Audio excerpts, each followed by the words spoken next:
Para sa mas makabuluhang diskusyon kaugnay ng eleksyon 2016, makakasama ho natin sa studio ang election lawyer na si Attorney Romulo Macalintal. Magandang umaga po, Attorney Macalintal. Magandang umaga, Jessica. Bago ho namin kayo tanungin, disclosure muna. Kasi alam nyo naman ngayon, napaka-polarized na mga kababayan natin. Hati-hati tayo.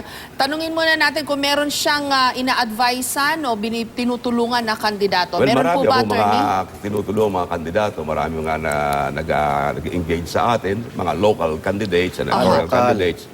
But lagi ko sinasabi sa mga ganung discussion, ang pinag-uusapan dito ay yung objective analysis na nangyayari pero sa sa ating national, halalan. wala ho. Sa national, kasi yun ang mainit Okay. So mabuti ho klaro yan. Although, as the election process progresses, malamang may kumuha sa inyo pagka yung mga botohan na, di ba? Hindi talagang may kukuha dyan kapag nagsimula na yung canvass proceedings. Ilan lang naman talagang election lawyer dito sa ating bansa. At isa host dyan si Attorney Romulo. Ang canvass proceedings yan mga 2 weeks from now sa Kongreso gagawin. Okay, simulan na natin. Ang dami na namin natanggap na sumbong o reklamo sa mga VCM na nagkakaaberya sa iba't ibang lugar ng bansa. Ang dito sinasabi namin, ang epekto nito doon sa bilang ng botong ng botanteng nakapila, pero sa pangkalatan, doon sa kredibilidad ng automated election, may epekto ba yan, Atty.? Well, para sa akin, hindi masyado magkakaroon ng epekto yan sapagkat yung mga ganyan, mga pamisa-misa nagkakaroon ng aberya sa BCM, yan ay pangkaraniwan na kahit naman noong 2010 and 2013 elections. At ako naman natutuwa dun sa mga balita narinig ko sa inyo na bagamat may mga aberya sa ibang mga lugar, ay madali naman nabibigyan agad ng solusyon yan. Maaari nga mga 30 minutes to 1 hour, pero hindi naman siguro dapat mag-alala ang ating mga kababayan dahil sa kahit na hanggang alas 5 ang botohan, basta't andun kayo within the 30-meter radius, pwede pa rin kayong makaboto. Hindi maaaring itigil ang halalan basta't andun ang mga botante. Kaya yung mga botante, baka nangangamba kayo, hindi kayo makaboto. Hindi po, may karapatan pa rin kayo basta't andyan kayo sa within the 30-meter radius. Ang premise ho ng marami sa atin ngayon, yung mga, lalo na yung mga these past days na may mga complaints about discrepancies, parang a lot of people are operating on the premise na magkakaroon po ng dayaan. Kasi ganun na. Teka lang, pinapakita lang natin, nakaboto na si Mar Rojas. Binibida niya na yung indelible ink niya. And in fact, meron nga ho yung mga resibo rin ngayon. Although, dun sa pinuntahan kong computer portal kanina ng AMA, may dalawang natanggap na complaint ng discrepancy katulad ng complaint din ng OAV, no? Na magkaiba yung nasa resibo doon sa binoto nila. Si Mariz umali ho kanina sa San Juan, no? Meron din gano'n, nagdadabog na yung mama kasi magkaiba raw yung lumabas sa resibo doon sa kanyang binoto. Pero hindi malalaman yun. Yun ang problema dyan sa resibo na yan. Kaya ako tumututol ako dyan. Dahil sa hindi mo malalaman wala naman pwedeng mag-check kung talagang totoo yung sinasabi ng botante. Kaya dito, hindi natin malaman. Ibang botante talaga, naala-ala ba niya talaga kung sino ang line-up na kanyang binoto. Katulad halimbawa sa pagkasenador, ako, 10 lamang ang binoto ko. Ngayon, pag tinanong ako, hindi ko na agad maala-ala ngayon kung sino sa 10 yun. Kaya yun ang problema sa resibong yan. Talagang maaari masabi ng isang botante, ay mali yata, hindi yata yun. Ay paano natin malalaman? Kasi pagka nakaboto ka na, hindi naman pwedeng ibalikan yung balota mo para i-compare yun. Kaya nangyayari ngayon, itutupi yan, ikiklip, ipirmahan mo yan, ilalagay lamang sa minutes of voting. Ang sabi ni Chairman Bautista nung na-interview ko nung Friday, sabi ko kasi, paano yan walang panghahawakan yung botante kasi binigay niya yung resibo niya. Pwede daw i-photocopy, pero good luck. Yun ay kung may Xerox ka. Hindi, meron daw pwedeng i-Xerox siguro yung copy of the complaint. Pwede raw yun. Yung resibo, syempre, hindi pwede yung i-Xerox. Yung complaint. Kaya lang, good luck kung merong Xerox machine dun sa mga presinto natin ngayon. Diyan makikita yung galing ng mga watchers ng mga kandidato kasi sa mga lectures namin, we emphasize that kung talagang meron ganyan, dapat duly recorded at properly monitored ang nasabing. Kasi yung botante complainant, walang pinanghahawakan, attorney, di ba? Ako, paano ba yan, attorney? Prepositioned naman siguro yung mga replacement VCM na yan, ano? Nakahanda namang mga parang pampalit dyan. Tsaka ako naman natutuwa sapagkat mga isa o dalawa lang naman yan. Alam mo, kung ganyan lang naman, iisa lang naman sa napakamaraming presinto mangyayari. Hindi naman siguro dapat natin pangambahan yan o kaya hindi magkakos ng alarm sa ating mga botante at wag ho sana kayong mga ngamba sapagkat ayan ho naman ay talagang nakahanda according to COMELEC ang kanilang tanggapan para ma-replace yan. Actually, hindi lang naman sa mga automated election nangyayari yan.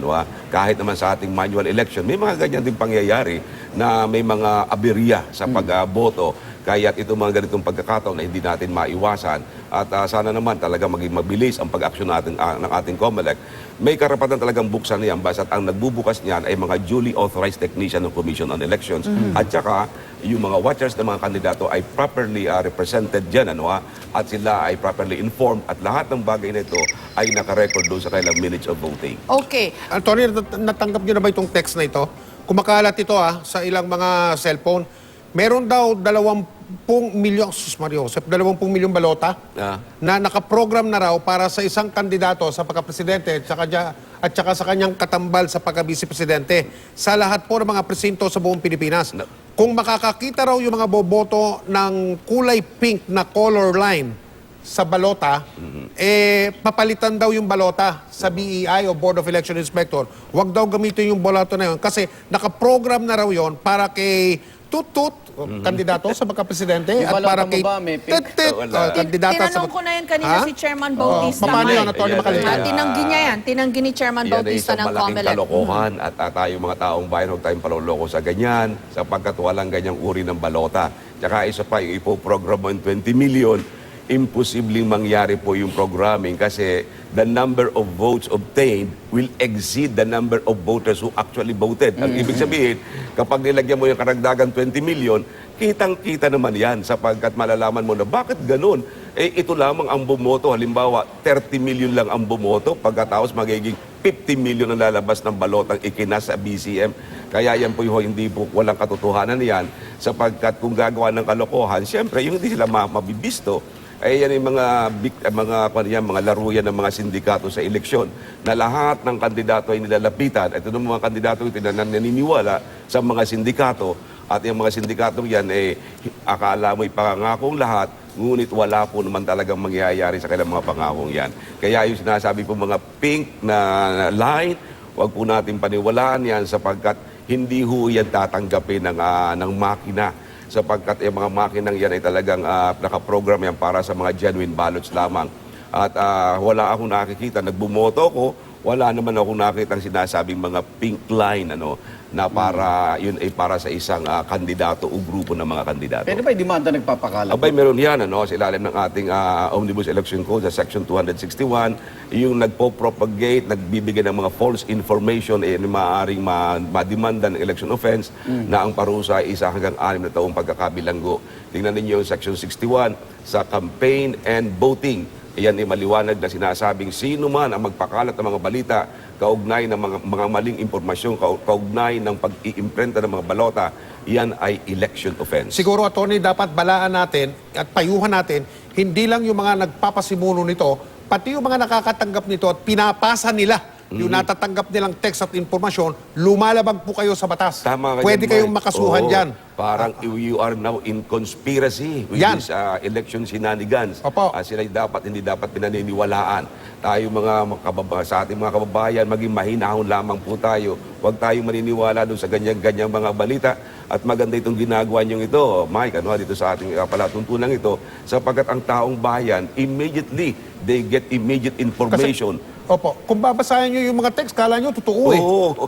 Dito kayo makinig sa GMA 7 para agad makita kami. ninyo. Siyempre. Salamat. Kung makikita ninyo katotohanan sa mga balitang kumakalat na ganyan. Okay, Atty., hindi ba nung isang linggo nagkaroon ng tinatawag na final testing and sealing Oo nga, wala ng mga doon. VCM? Bakit may ganyan pa rin? Siguro kasi Di ba yun ang pakay na- nung testing? Final. Final na testing? Yung mga final testing kasi yun ilang balota lamang, 10 ballots lamang na testing So, kaya siguro hindi nakita yung iba pang diferensya dahil sa 10 balota lamang yun. Factor kaya yung init ng panahon Maaaring kaya kasama dyan yun. sa Baka. Pero pag-malfunction? siguro, ang hingi naman natin sa ating mga kaibigan, gaano naman karami yung nagpa-function properly?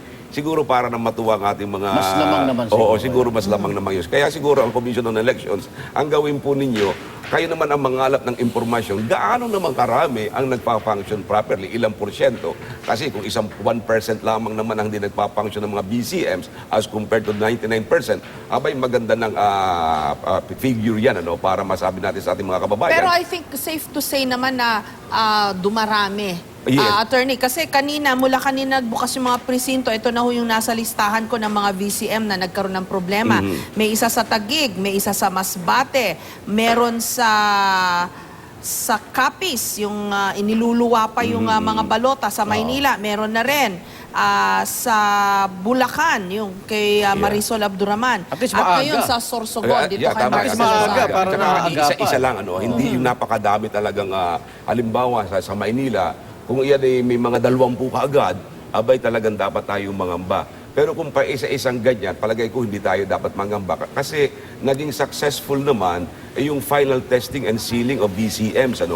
At maaaring talagang kaya na ngayon na nakita yung depresya niya kasi 10 balota nga lamang ang na-testing during the final testing and sealing of the VCMs. Over 90,000 VCMs Yes, ang nilis. 93,000 talaga.